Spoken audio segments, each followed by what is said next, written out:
من الشيطان الرجيم بسم الله الرحمن الرحيم اهدنا الصراط المستقيم صراط الذين أنعمت عليهم آمنت بالله صدق الله العظيم إن الله وملائكته يصلون على النبي يا أيها الذين آمنوا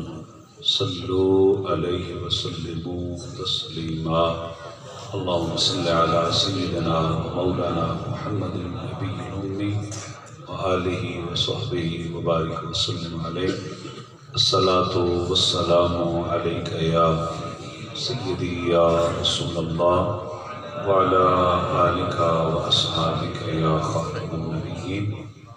حمد و صلاة کے بعد نہایت ہی قابل صد احترام علماء کرام ثناخان مصطفیٰ قابل صد احترام بزرگوں، بھائیوں، دوستوں، عزیزوں، حاضرینوں، سامعین، السلام علیکم ورحمۃ اللہ وبرکاتہ۔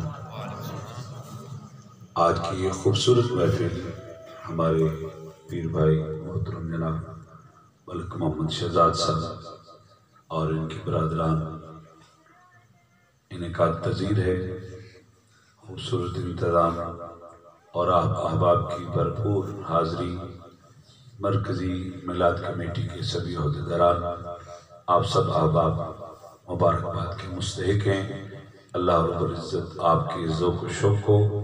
اس پیار و محبت کے، اس کوشش کو اسی طرح جاری و ساری رکھنے کی توفیق عطا فرمائے، اور جب تک یہ سانسیں ہمارے اس جسم میں چل رہی ہیں، میرا کریم مالک اپنے محبوب کی اتباع میں، اپنے محبوب کی غلامی میں، اپنے محبوب کی ادائیں اپنانے کی، جو حضور کی سنتوں کے انداز میں، وہ چاہے چہرہ مبارک ہو، لباس ہو، کھانا ہو، پینا ہو، چلنا ہو، بیٹھنا ہو، گفتگو کرنا ہو، ہمیں اپنے محبوب صلی اللہ علیہ وآلہ وسلم کی وہ ادائیں اپنانے کی توفیق عطا فرمائے۔ وقت کافی بیت چکا ہے، بالکل اختصار کے ساتھ میں کل ایک گفتگو شروع کی تھی۔ وقت کے دامن میں ہم نے رہنا ہوتا ہے،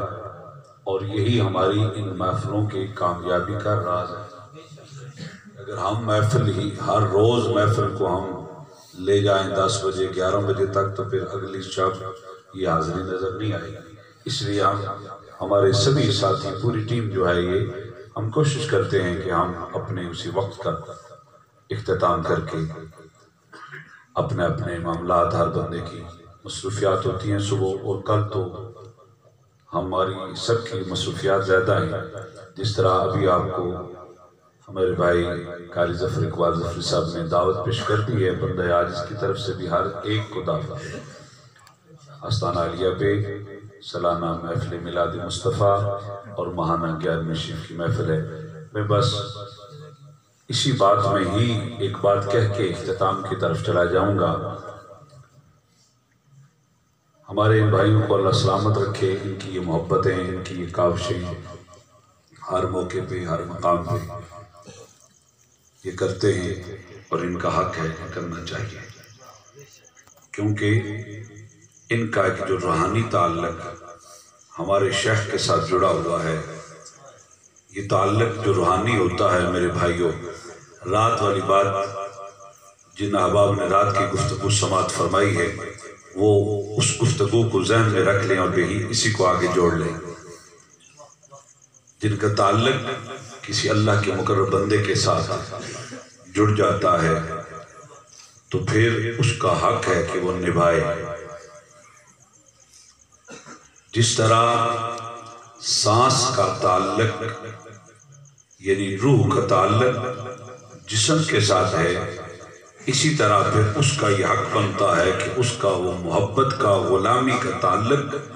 اپنے شیخ کے آستانے کے ساتھ جڑا رہے۔ وہاں پھر اپنی عقل جو ہوتی ہے اس کے سگنل آف کرنے پڑتے ہیں، اور رخ یار کو ہی پھر دیکھنا پڑتا ہے اور نبھانا پڑتا ہے۔ اور ہمارے شیخ وہ ہستی ہیں کہ جو بھی ان کی بارگاہ میں گیا ایک تو انہیں شفیق پایا، شفقت والا، اور یہ جانتے ہیں نا ہمارے نبی کی سنت ہے یہ بھی، کوئی بھی آئے، اپنا آئے بیگانہ ہے، کوئی بھی آئے اپنا ہے یا بیگانہ ہے، پیاروں کی ادائیں یہی ہیں کہ شفقت کا ہاتھ رکھا جاتا ہے۔ اس لیے خانگاہوں کے دروازے ہر ایک کے لیے کھلے ہوتے ہیں، وہاں کوئی پارٹی نہیں ہوتی، کوئی ذات نہیں ہوتی، کوئی فرقہ نہیں ہوتا، کوئی جماعت نہیں ہوتی، وہاں ایک ہی صدا ہوتی ہے کہ کی محمد سے وفا تو نے تو ہم تیرے ہیں۔ اور یاد رکھنا حضور سے وفا کا تقاضا یہی ہے، ان خانگاہوں سے عقیدے بھی ملتے ہیں، انہی خانگاہوں سے ادب بھی ملتا ہے، انہی خانگاہوں سے طریقت بھی ملتی ہے، انہی خانگاہوں سے روحانیت بھی ملتی ہے، انہی خانگاہوں سے مقام ولایت بھی ملتے ہیں، انہی خانگاہوں سے یہ راستہ ملتا ہے جس کے بارے میں رب فرماتا ہے اہدنا الصراط المستقیم۔ جو ان راہوں کا مسافر بنتا ہے پھر صراط الذین انعمت علیہم، پھر ان راستوں کا مسافر جب وہ بن جاتا ہے، وہ نسبت کے تعلق جڑ جاتے ہیں، وہ محبتیں وہ چاہتیں جب جڑ جاتی ہیں تو پھر وہ راستے نصیب ہو جاتے ہیں، پھر اس مقام پہ پہنچتا ہے کہ پھر وہ مالک کے انعام کا حقدار بن جاتا ہے۔ نبی کے ساتھ وفا کا تقاضا صرف یہ نہیں کہ محمد عربی کا ذکر کرتے رہو، نہیں، اللہ کے محبوب کو راضی کرنے کے لیے نبی کریم صلی اللہ علیہ وآلہ وسلم کی تمام ازواج مطہرات امہات المومنین ہیں، ان کا مقام، ان کی شان، ان کا رتبہ محمد عربی صلی اللہ علیہ وآلہ وسلم کی امت کے لیے کیا ہے؟ وہ امہات المومنین ہیں جو نبی کے حق میں آ گئی ہیں، چاہے کس قبیلے کی تھی، کس خاندان کی تھی، کس شہر کی تھی، جب رسول عربی کے نکاح میں آ گئی مقام یہ مل رہا ہے، پھر شان یہ ہو جاتی ہے کہ محمد عربی کی امت کی ماں کہلاتی ہے۔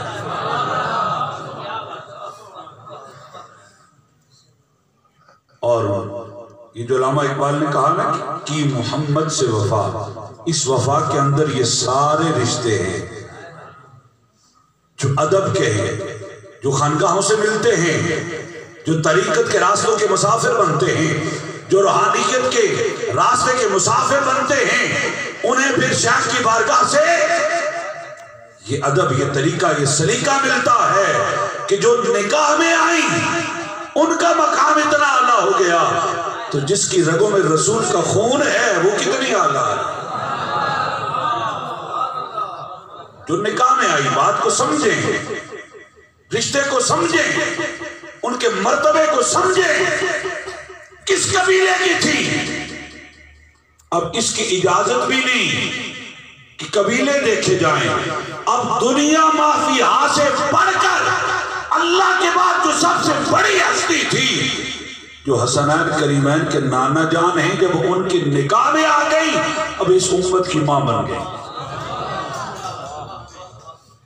تو جو نکاح میں آئی وہ ماں بن گئی،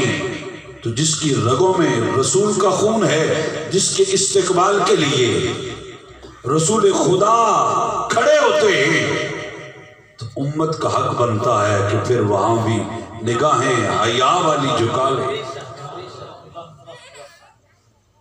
طریقت کے راستے پہ چلنے والے مسافروں کو خانگاہ سے، آستانوں سے یہ ادب ملتا ہے، یہ طریقہ ملتا ہے کہ اگر جو نکاح میں آئیں وہ امہات المومنین ہو گئی تو جو رسول کی حال ہے اس کا حق زیادہ ہے، امت پہ اس کا حق زیادہ ہے کہ وہ ان کا وفادار بنے، اور پھر طریقت کے راستے پہ چلنے والے مسافر کو رسول عربی کے ساتھ وفا کا تقاضا یہ ہے کہ جو جو رسول کی غلامی میں آ گئے اب ان کا مرتبہ، ان کی شانیں تیرے ماتھے کا وہ تاج ہے۔ جن پہ رسول راضی ہو گئے، جن پہ رسول اللہ کا رب راضی ہو گیا، امت پہ پھر واجب ہے ان کا حیا کر۔ اور جو طریقت کے راستے پہ چلتے ہیں، روحانیت اور مقام ولایت کو پانے کے لیے طریقت کے راستوں پہ جب چلتے ہیں تو پھر انہیں خانقاہوں سے، شیخ کی بارگاہ سے، آستانوں سے یہ سبق بھی ملتا ہے کہ نسبت کے بغیر انعمت علیہم، وہ انعامات کی جو بارش ہے نا، اس کے دروازے اس وقت تک کھلتے نہیں جب تک جن پر اللہ کے انعام ہوئے ہیں، جب ان بندوں میں سے کسی بندے کے ساتھ جب تک تیری نسبت قائم نہ ہو جائے اس وقت تک پھر وہ راستہ نصیب نہیں ہو۔ رسول اللہ کی امت کے جو نیک و صالحین بندے ہیں، جو اللہ کے مقربین ہیں، اللہ کے ذاکرین ہیں، ذکر کرنے والے، اور جو اللہ سے ڈرنے والے، خشیت الہی میں رہنے والے، جن کی نماز پڑھنا اس نیت سے نہیں ہوتی کہ جنت ملے گی، ان کا سودا اور ہوتا ہے۔ حضرت امام زین العابدین علیہ السلام ایک مقام پہ فرماتے ہیں، آپ فرماتے ہیں کہ لوگ عبادت میں بھی تجارت کرتے ہیں، عبادت میں بھی تجارت کرتے ہیں کہ اللہ کی بندگی اس لیے کرتے ہیں کہ جنت ملے گی۔ سنو، ہمارا یہ سودا نہیں ہے رب کے ساتھ، ہم نہ جنت کے لیے پڑھتے ہیں نہ جہنم کے خوف سے ڈر کر پڑھتے ہیں، ہم تو اپنے مالک کی رضا پانے کے لیے پڑھتے ہیں۔ میرے بھائیوں، اہدنا الصراط المستقیم صراط الذین انعمت علیہم، یہ وہ لوگ ہیں جن پر اللہ کے انعام ہوئے، اور انعام ان پر ہوتے ہیں جو نبی کے وفادار ہوتے ہیں، اور جو نبی کے وفادار ہوتے ہیں وہ کسی کے گستاخ نہیں ہوتے۔ ان سب کے لیے محمد عربی صلی اللہ علیہ وآلہ وسلم کی رضا مقصود ہوتی ہے، آپ کا قرب مقصود ہوتا ہے، آپ کی چاہت مقصود ہوتی ہے، تو پھر وہ ہر اس رشتے کا حیا کرتے ہیں جس کا تعلق رسول عربی کے ساتھ جڑا ہوا۔ اس لیے علامہ اقبال نے کہا کہ کی محمد سے وفا تو نے تو ہم تیرے خانگاہوں سے۔ میرے بھائیوں، یہی پیغام ملتا ہے، اور آستانہ عالیہ حضرت شاہ ولید سے، میرے شیخ کے آستانے سے بھی یہی پیغام ہے کہ رسول اللہ کے وفادار بنو، تو جو رسول اللہ کا وفادار ہوگا وہ کسی کا گستاخ نہیں ہوگا۔ مصطفیٰ